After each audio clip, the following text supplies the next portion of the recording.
दर्शकवृन्द नमस्कार। AP talk टाइमको यो नयाँ अध्यायमा हार्दिक स्वागत छ। म मोहराज शर्मा। आज शनिबार, यहाँलाई अवगत छ, शनिबारीय श्रृङ्खलामा हामी विशेष गरेर नेपाली कला, भाषा, संस्कृति, सभ्यता, पूर्वीय दर्शन यिनै विषयमा केन्द्रित रहेर स्रष्टा, सर्जक, लेखक, विद्वत वर्गसँग संवाद गर्ने गर्छौँ। आज हामी विशेष गरेर नेपाली संस्कृतिको एउटा महत्त्वपूर्ण पक्ष, महत्त्वपूर्ण भाग यो मूर्तिकलामा केन्द्रित रहेर कुराकानी गर्छौँ। हाम्रो देश मन्दिरको देश अनि देउताको घर भनेर हाम्रो पहिचान छ। तर पछिल्लो समय यहाँबाट मूर्ति हराउने सिलसिला बढ्दो छ। नेपालका महत्त्वपूर्ण मूर्तिहरू जसले नेपालको प्राचीन इतिहासको त्यो प्रतिबिम्ब अथवा त्यो बेलाको सभ्यता संस्कृतिलाई झल्काउने त्यस्ता महत्त्वपूर्ण मूर्तिहरू विदेशका सङ्ग्रहालयहरूमा अथवा अझ चाहिँ विदेशका त्यो निजी सङ्ग्रहालयहरूमा पनि भेटिने गरेका छन्। मूर्तिहरू किन हराउँछन्, कसरी हराउँछन् र त्यसलाई चाहिँ ल्याउनको लागि के प्रक्रिया हुन्छ? आज हामी यसै विषयमा केन्द्रित रहेर संवाद गर्दैछौँ र हामीसँग हुनुहुन्छ संस्कृतिविद प्राध्यापक डाक्टर वीणा पौडेल। संस्कृति तथा पूर्वीय दर्शनमा आधारित उहाँका 14वटा कृति प्रकाशित छन्। त्रिभुवन विश्वविद्यालयबाट संस्कृतिमा स्नातकोत्तर तथा मूर्तिकलामा बनारस विश्वविद्यालय, बनारस हिन्दू विश्वविद्यालयबाट उहाँले विद्यावारिधि गर्नुभएको छ। त्रिभुवन विश्वविद्यालय अन्तर्गत नेपाली इतिहास, संस्कृति तथा पुरातत्व केन्द्रीय विभागकी पूर्व प्रमुख उहाँले त्रिभुवनमा झन्डै 40 वर्षको सेवा पछाडि अहिले अवकाश को समयमा हुनुहुन्छ र पनि अहिले पनि उहाँ चाहिँ संस्कृति क्षेत्रमा अझै पनि उहाँ सक्रिय हुनुहुन्छ। स्वागत छ यहाँलाई। धन्यवाद। मैले अगाडि भनिसकेँ मूर्तिमा केन्द्रित रहौँ आज हामी। ठिक छ। नेपाली मूर्तिको इतिहास हामीलाई त्यो प्राप्त प्रमाणिक त्यो अनुसार चाहिँ कहिलेदेखिका मूर्तिहरू हामीसँग छन्? हजुर, अब मूर्तिकलाको चाहिँ कस्तो हुन्छ भनेदेखि संसारभरिकै, हाम्रो मात्रै कुरा नगरेर संसारभरिकै मूर्तिहरू मिति र अभिलेख भएका मूर्ति साह्रै थोरै छन्। मिति पनि भएको, अभिलेख पनि भएको। तर मूर्तिको शैली, त्यो बेलामा प्रचलित भएको सम्प्रदाय र त्यो भेटिएको ठाउँ, त्यसको आधारमा पुरातत्त्वविदहरूले हैन, त्यसपछि मूर्ति विज्ञानका अध्येताहरूले, त्यसपछि अब जस्तो भूगोलवेत्ताहरूले, इतिहासकारहरूले र एउटा समूहले 5-6 जना फरक फरक विषयका विज्ञहरूले बसेर अनि त्यो मूर्तिलाई त्यसको समय निर्धारण गर्छन्, जसको समय तोकिएको, लेखिएको छैन यदि अभिलेखमा भनेदेखि। अब हाम्रो नेपालको क्रममा पनि सबभन्दा पहिलो, अब जस्तो हामी मूर्तिको कुरा गर्दा 2 प्रकारको मूर्तिहरू प्राय हामी कहाँ नेपालमा बन्ने चलनको भयो। संसारमा पनि त्यही हो। त्यही पनि एउटा चाहिँ धार्मिक मूर्ति भन्छौँ, जुन धर्मसँग जोडिएको त्यो धर्मको सम्प्रदाय अनुसार बनेका मूर्तिहरू हो। जस्तो हाम्रो सम्पूर्ण कला नै धार्मिक कला हो हामीका सबै। र लौकिक कला, अर्को सेकुलर आर्ट भन्छौँ, जुन चाहिँ नि धर्मबाहेक व्यक्ति विशेषको हिसाबले, जस्तो राजा महाराजाहरूको अथवा कुनै विशिष्ट व्यक्तिहरूको बनाइन्छ नि, त्यस्तो मूर्ति हामी कहाँ एकदम थोरै छन्। त्यो 2 प्रकारका मूर्तिहरू हुने भए। अनि त्यो 2 प्रकारका मूर्तिहरूमा यदि कसैले स्थापना गर्यो, जस्तो नेपालको क्रममा जस्तो हामी 2टा स्रोतको कुरा गर्छौँ जहिले पनि। एउटा पुरातात्विक स्रोत हो जो चाहिँ नि हामीले एक्सप्लोर गर्छौँ, एक्सप्लोर गरेपछि एक्साभेसन गर्छौँ, अनि एक्साभेसन गरेर भेटिएको चिजको आधारमा इतिहास लेखिन्छ। नेपालको प्रामाणिक इतिहास विश्वले मानेको र हामी पुरातत्त्ववेत्ताहरूले पनि यो हो भनेर सबैले मानेको चाहिँ 5औं शताब्दी हो। राजा मानदेव प्रथम लिच्छविकालका राजा, उनको समयको मुद्रा पनि प्राप्त भएको, उनको समयको अभिलेख पनि प्राप्त भएको, उनले स्थापना गरेका मूर्तिहरू, उनले उनको परिवारका अरू सदस्यहरू, उनका रानीहरू, उनका छोरीहरू सबैले स्थापना गरेका त्यो चिज अहिले पनि हामीसँग यथावत आज पनि छ। त्यो भएको हुनाले 5औं शताब्दी चाहिँ नि हाम्रो एउटा प्रामाणिक इतिहास हो। तर त्यसो हुँदाहुँदै पनि हाम्रो इतिहासको क्रम हामी किराँतकाल भन्छौँ, महिषपाल भन्छौँ, गोपाल भन्छौँ, यिनीहरूको पनि हामीका इतिहास छ। त्यो चाहिँ नि वंशावली साहित्यको आधारमा लेखिएको छ। र हामीको मूर्तिको कुरा गर्दाखेरि 5औं शताब्दीको मूर्ति हामी कहाँ भएको प्रमाणित मूर्ति भयो, मिति भएको। तर त्योभन्दा अगाडिको पनि, जस्तो जयवर्माको पछि हामीले धेरै पछि मानदेवले स्थापना गरेको मूर्ति चाहिँ नि त्रिविक्रम वामन भनेर विष्णुको वामन अवतारको मूर्ति हो, जुन दुईटा मूर्ति उनले एकैचोटि स्थापना गरेका थिए। एउटा अहिले पनि तिलगङ्गा पशुपति तिलगङ्गामा छ, खुल्ला रूपमै छ, त्यसको संरक्षण हुन सकेको छैन। त्यसको लागि धेरै पहल पनि हामीहरूले पनि गऱ्यौँ। एउटा सामान्य मन्दिर मात्रै बनाएर भयो भने त्यसलाई सुरक्षा दिनु थियो, किनभने हाम्रो त्यसबाट हाम्रो इतिहास हाम्रो सभ्यता जानिने ठाउँ हो त्यो।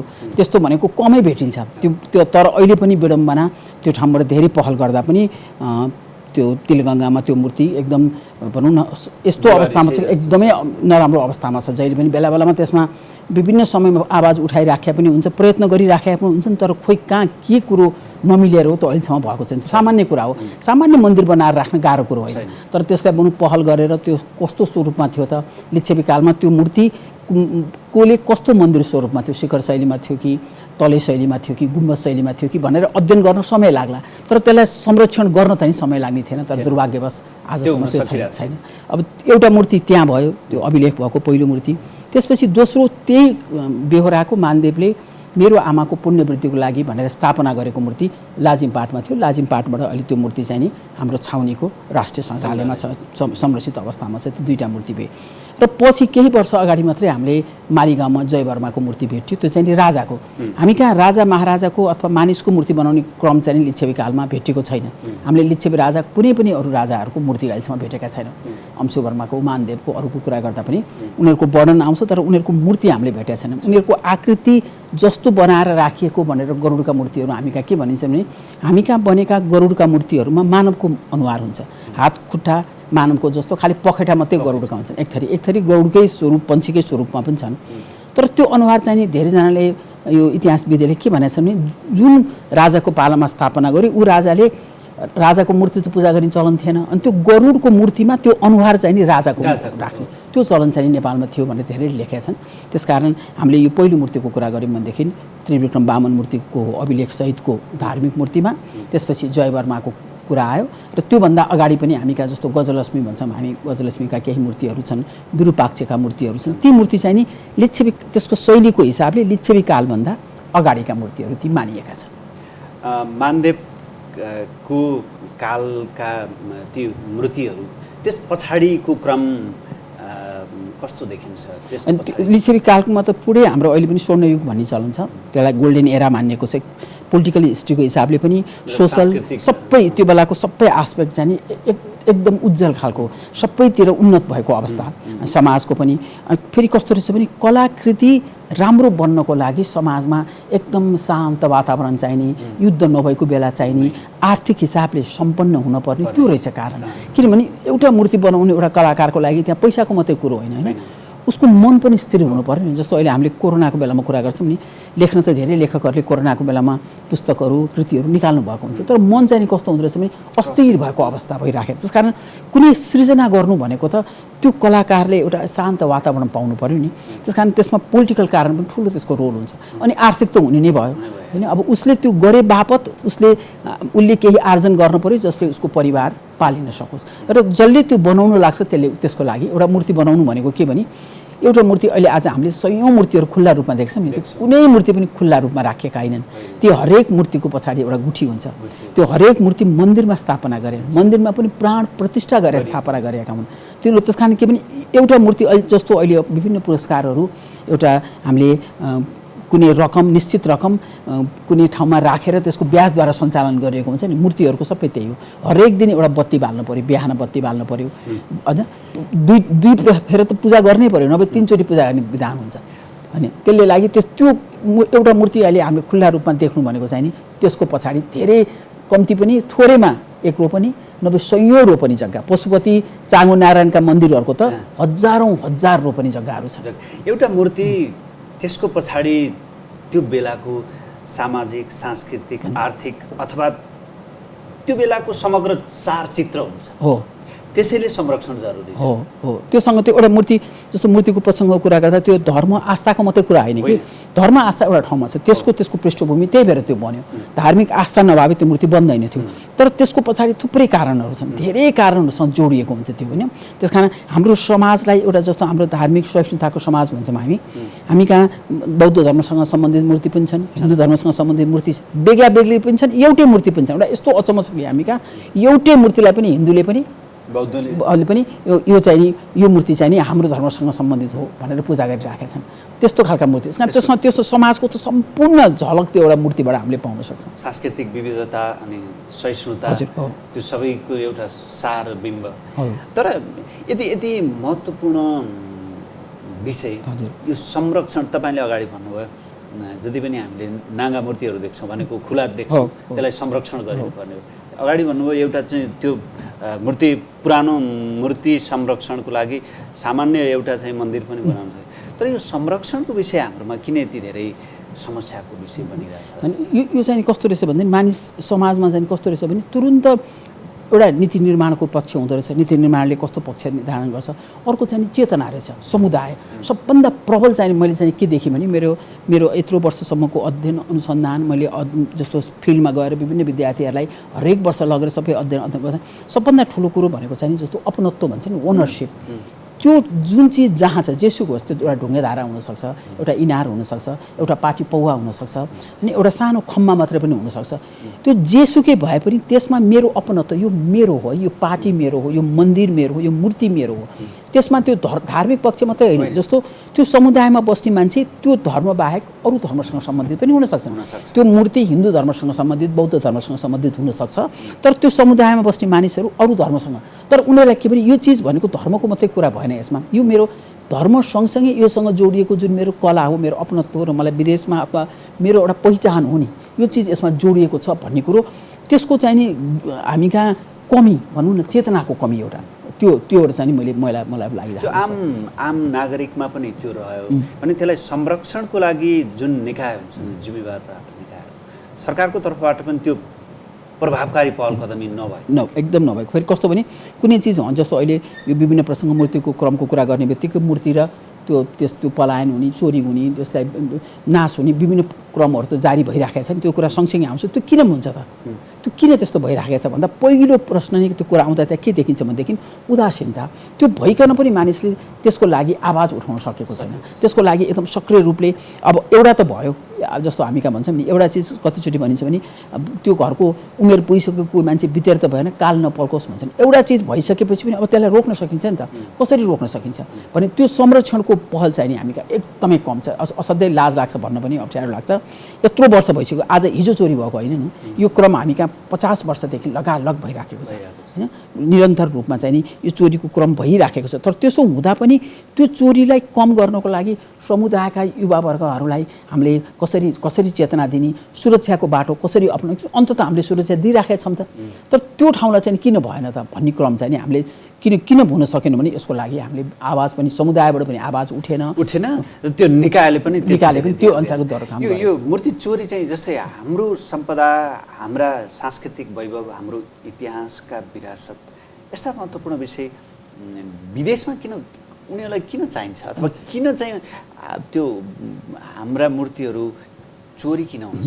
यो चाहिँ के भने जस्तो आर्ट कलेक्टर भन्छौँ हामी, विश्वभरि एउटा मानिसले पैसा कमाइसकेपछि उसको विभिन्न सोखहरू हुँदो रहेछन्, संसारभरि देखिया छ विभिन्न सोखहरू हुन्छन्। त्यसमध्ये धनाढ्य व्यक्तिहरू, एक थरी धनाढ्य व्यक्तिहरूको सोख के छ भने आर्ट कलेक्ट गर्ने, संसारभरिकै बहुमूल्य वस्तुहरू सङ्कलन गर्ने। जस्तो विभिन्न अरू वस्तुहरूको त मूल्य तोकिया हुन्छ, यिनीहरू चाहिँ अनमोल हो, यिनीहरूको त मूल्य नै हुँदैन। यो जति राख्न सक्यो मूल्य, त्यो हिसाबले त्यसको मूल्य त्यति हुन्छ, जस्तो हामी अनमोल भनेको जस्तै होइन। त्यसकारण उनीहरूलाई कस्तो भने जोसँग अरबौँ रुपियाँ छ उनीहरूको एक थरीको सोख कस्तो हुँदो रहेछ, त्यो चिजहरू सङ्कलन गरेर आफ्नो व्यक्तिगत सङ्कलनमा राख्ने। एक थरीले त्यो सङ्कलन गरेर त्यसबाट अर्थ आर्जन गर्न राख्न, आफूले जो जतिमा किन्यो त्यसबाट उसले दोब्बर तेब्बर पैसामा सङ्ग्रहालयहरूमा, विभिन्न सङ्ग्रहालयहरूमा बेच्ने हुँदो रहेछ। अनि सङ्ग्रहालयको पनि फेरि यसमा के हुन्छ, उनीहरूको आफ्नो आफ्नो पनि भूमिका हुँदो रहेछ। र यो एउटा यति ठुलो सञ्जाल छ कि यो चाहिँ यस्तो बलियो र ठुलो सञ्जाल छ कि यसमा चाहिँ नि यहाँ पहिला त यो ठाउँको हुनुपर्यो स्थानीय व्यक्तिहरू, जसले चाहिँ नि त्यो चिज स्थानीय व्यक्तिको सहयोग नभइकन कुनै पनि चिज यहाँबाट अर्को ठाउँमा जाँदैन। त्यस कारण यसको सबभन्दा पहिलो चोर अथवा सबभन्दा पहिलो कसलाई हामीले औँला ठहराउने भन्दाखेरि यहाँकै स्थानीय व्यक्तिहरूलाई हो। उनीहरूबाट उनीहरू उदासीन भए अथवा उनीहरूले मतलब राखेनन् अथवा उनीहरू संलग्न भए, संलग्न नहुँदा पनि त्यसको अपराधीको चाहिँ के भनेदेखि जस्तो घुस लिने र दिने दुइटै अपराधी हुन् भने जस्तै म आफू त्यसमा संलग्न छैन, तर मैले अरूको लागि म त्यसमा आवाज उठाइन भने त्यो मेरो लागि के हो त, त्यो काम पनि भनौँ न त्यो अपराधै हो त्यो अपराध। त्यस कारण पहिलो त यहाँबाट हाम्रो आफ्नो स्थानीय व्यक्तिहरू नै भए, त्यसपछि यो क्रमबद्ध रूपले फेरि कस्तो छ भने नजिकको छिमेकी देश, त्यसपछि अरू देश र यो जाने मार्ग। र यो ढुङ्गाको मूर्तिको कुरा गर्नुभयो भने त सामान्य एउटा मूर्ति पनि यो कति किलो हुन्छ भने यो सामान्य 5 जना 70, 80, 90, 100 किलोका हुन्छन्। त्यो हामीले देख्ने बाहिर मूर्ति मात्रै होइन, मूर्तिको त्यो जुन मूर्ति हामीले देख्छौँ त्यो मूर्ति त्यसको ठ्याक्क डबल ढुङ्गामा बनाएको हुन्छ। काटीकुटी पारिकन त्यसको फेरि भित्र जग हाल्नु पऱ्यो, त्यो त अडिनु पऱ्यो कतै। त्यसले गर्दाखेरि त्यो सामान्य एउटा मान्छेले मात्रै प्रयत्नले हुने चिज होइन, यसमा चाहिँ एउटा गिरोह नै लागिराखेको हुन्छ जो पैसाको लागि काम गरेको हुन्छ। उसँग त्यो धर्मप्रतिको आस्था पनि भएन, दुईटा चिज हुनु पर्यो।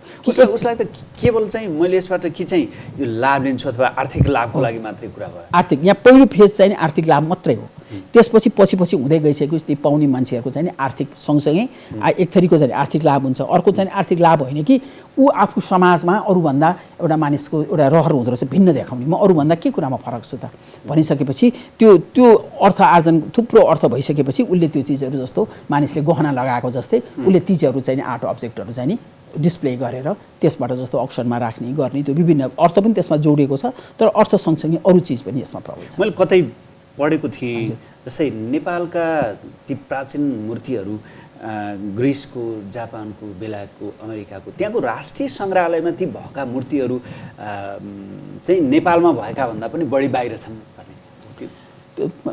भन्दा बढी चाहिँ होइन, तर धेरै हराएका चाहिँ हुन्। किन भन्दा बढी चाहिँ हामी कहाँ त यति धेरै मूर्तिहरू छन् कि त्यो कस्तो भइदियो भनेदेखि हामी कहाँ चाहिँ सबै मानिसहरूको आस्था के आर्जन भइसकेपछि के चाहिँ गर्ने त भन्दाखेरि मूर्ति स्थापना गरे। त्यस कारण थुप्रै छन्। अब बाहिर त कस्तो हुन्छ भने हामीले अब जस्तो भनौँ मैले पनि विदेशका विभिन्न सङ्ग्रहालयहरूमा, युरोपका केही सङ्ग्रहालय, अमेरिका केही सङ्ग्रहालयहरूमा गएर अध्ययन गरेँ, यसबारेमा लेखेको पनि छु। त्यो कस्तो हुँदो रहेछ भने एक थरी केही मूर्तिहरू चाहिँ बाहिर डिस्प्लेमा राखेका हुन्छन् जस्तो सर्वसाधारणले आएर हेर्न सक्ने। त्यसपछि अरू केही मूर्तिहरू उनीहरूको स्टोरमा हुन्छ, स्टोरमा चाहिँ सबैले हेर्न पाउँदैनन्, विशेष अध्ययन गर्ने मानिसले अथवा कुनै विशेष चिठी पत्र लगेको मान्छेले मात्रै देख्न पाउँछन्।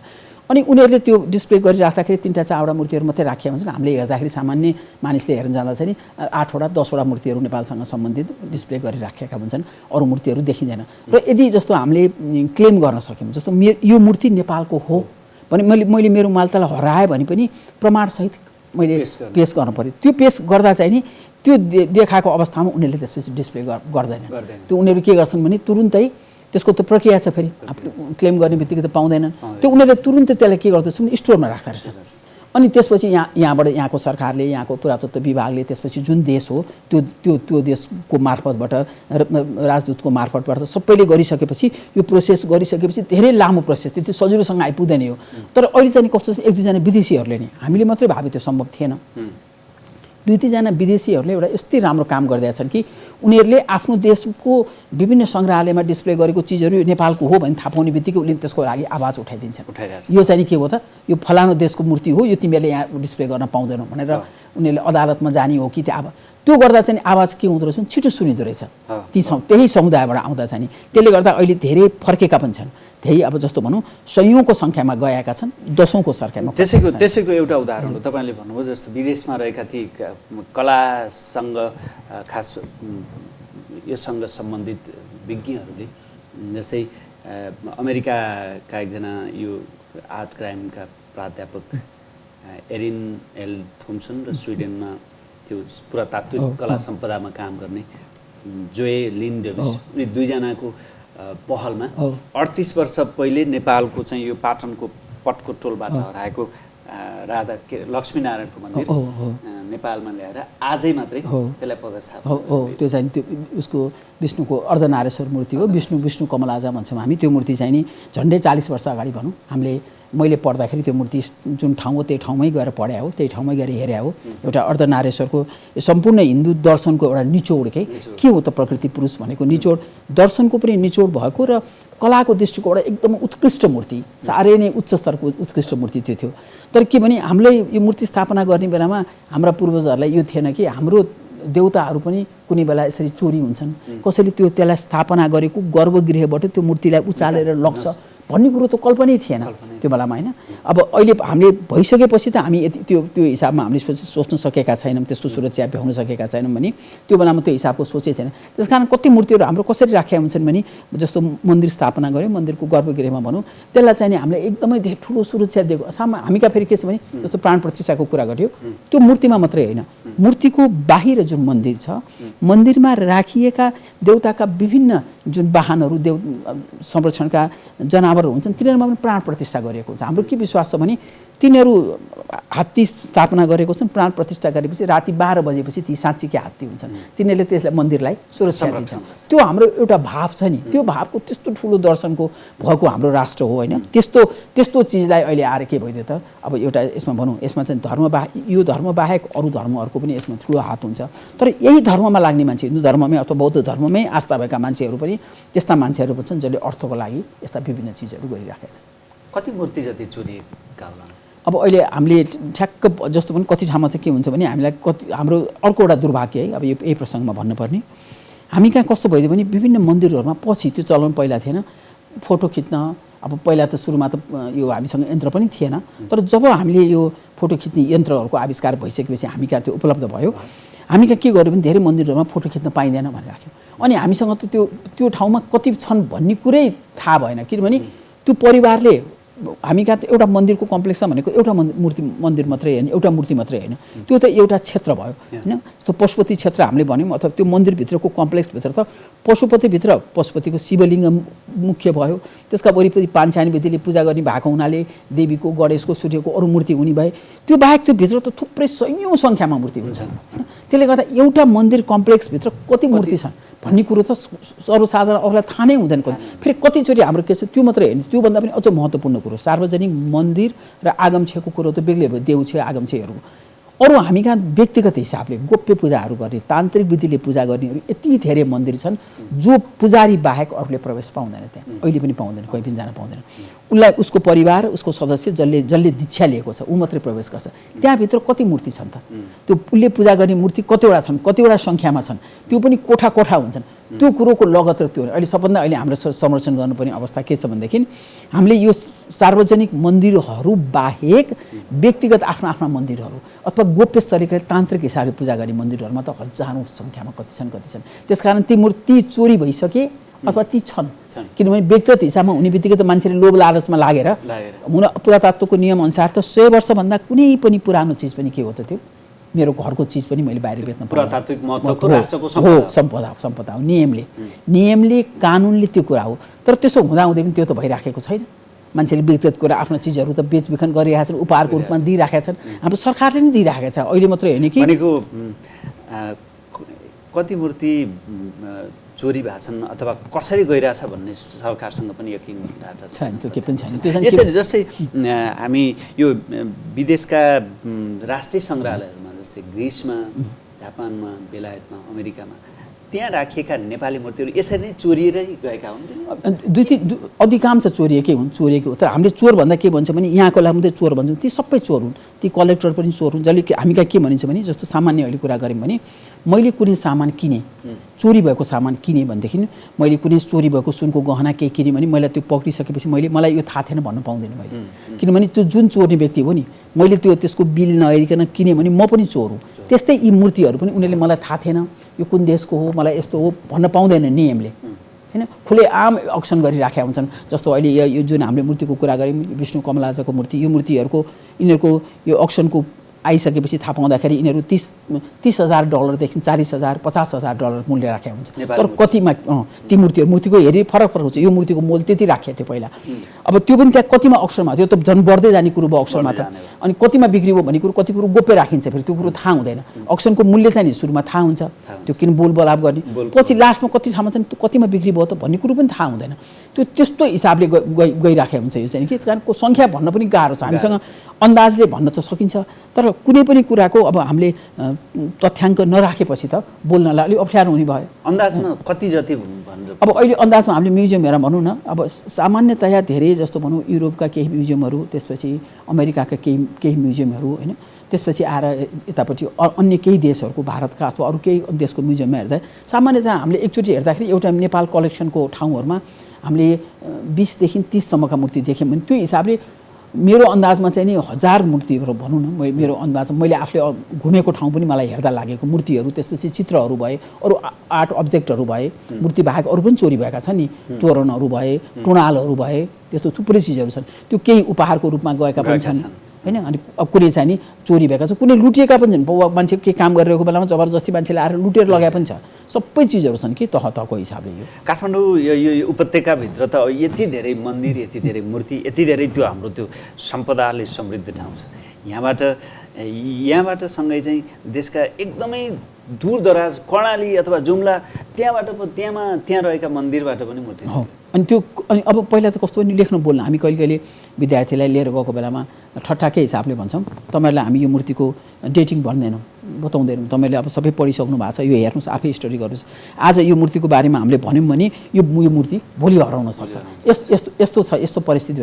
हामीले त्यो वास्तवमा ठट्टाको हिसाबले भने पनि साँच्चीको कुरा, यस्तो कुरो 2-3 कुरा भएको छ। पिपालको नाम धेरैलाई थाहा छ। पिपालले नेपाल सम्बन्धी धेरै स्टडी गरेर यो मूर्तिहरू सम्बन्धी पुस्तकहरू पनि निकाल्नु भएको छ। उहाँले एसियाकै, उहाँको धेरै डेटिङ गर्नमा उहाँलाई माहिर मानिन्थ्यो होइन।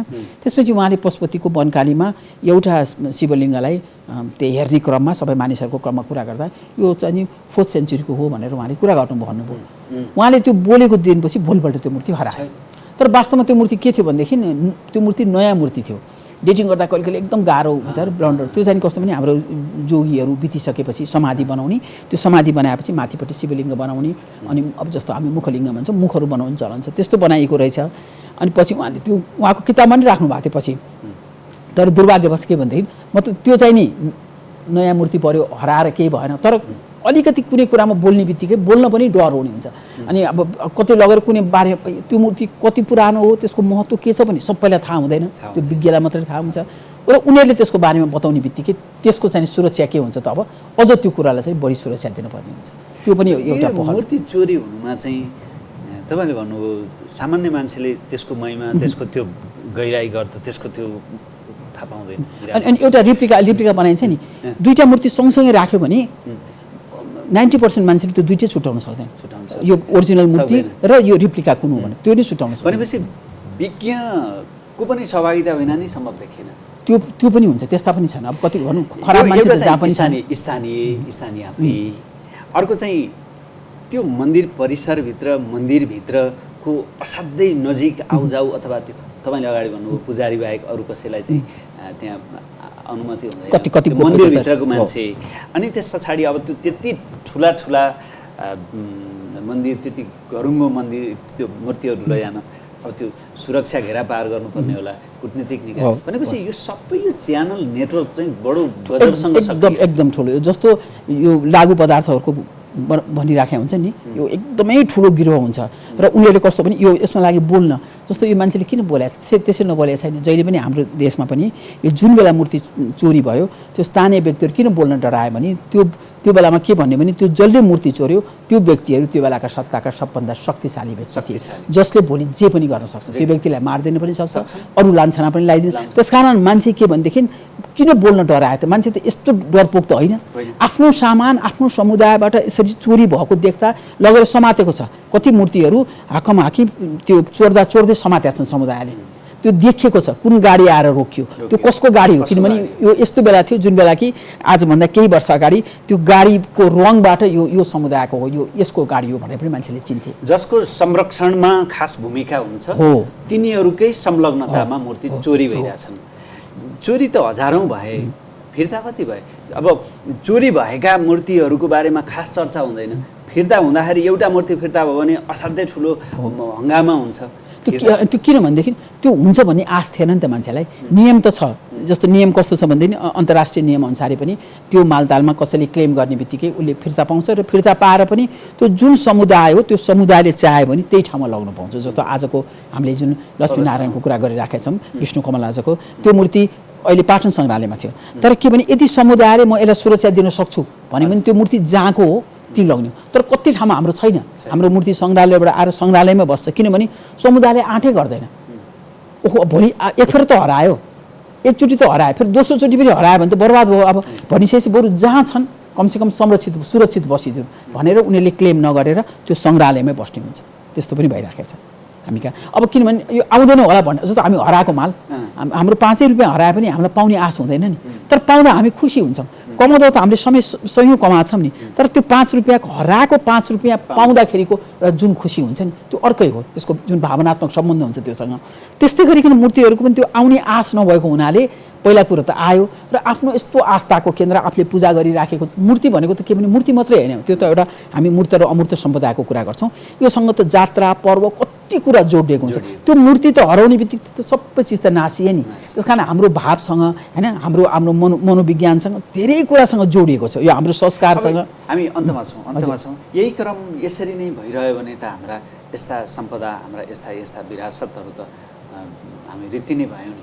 हो त्यस कारण जहिले पनि जे कुराको पनि हामीले के भने नीति नियम पनि गर्नुपर्छ, दण्डको पनि गर्नुपर्छ र सबभन्दा ठुलो कुरो समुदायलाई सचेत गर्नुपर्छ र उनीहरू नै प्रमुख हुन् त्यहाँको सबभन्दा पहिलो चाहिँ नि उनीहरूले नि त्यसलाई संरक्षण दिनु पर्यो। त्यो सानोभन्दा सानो कुरा पनि किन नहोस् होइन, कहिले एउटा ढुङ्गा मात्रै पनि हुनसक्छ, एउटा इँटा मात्रै पनि हुनसक्छ, त्यो पुरातात्विक महत्त्व भएको ठुलो चिज हुनु पर्दैन, एउटा सानो मुद्रा पनि हुनसक्छ, तर त्यसमा सम्पूर्ण इतिहास लुकेको हुन्छ नि त। त्यसमा त्यो खोतलेर हेर्ने चिज हो। त्यस कारण यो हाम्रो सम्पदा हो, यो हाम्रो इतिहास हो, यसले हाम्रो विदेशमा हाम्रो पहिचान हो भन्ने कुरोलाई अब बेला बेलामा क्लासहरू पनि गर्नु पर्यो समुदायमा। तपाईँहरू जसरी यसरी गरिदिनु भएको छ यो कार्यक्रम, यसको लागि धन्यवाद भन्नुपर्छ मैले, किनभनेदेखि यसले गर्दा पनि धेरै चेतना आउँछ यस्ता कार्यक्रमहरूबाट पनि, मानिसले यस्तो पो हुँदो रहेछ त जस्तो भनिराखेको हुन्छ नि त। त्यसले गर्दा हस्, एकदमै महत्त्वपूर्ण विषयमा हामीले संवाद गऱ्यौँ। अर्को कुनै अलिक फराकिलो विषयमा कुरा गरौँला। आज समय उपलब्ध गराइदिनु भयो, यसको लागि यहाँलाई धेरै धेरै हजुर धन्यवाद। दर्शकवृन्द, आज हामीसँग संस्कृतिविद प्राध्यापक डाक्टर वीणा पौडेल हुनुहुन्थ्यो। उहाँसँग हामीले हाम्रो सांस्कृतिक पक्ष अन्तर्गत चाहिँ मूर्तिकला, मूर्ति नेपालबाट मूर्ति किन हराउँछन् यही विषयमा रहेर संवाद गऱ्यौँ र यो कुराकानीसँगै आजको लागि एपी टक टाइमको समय सकिएको छ। एपी वन हेर्दै गर्नुहोला। नमस्कार।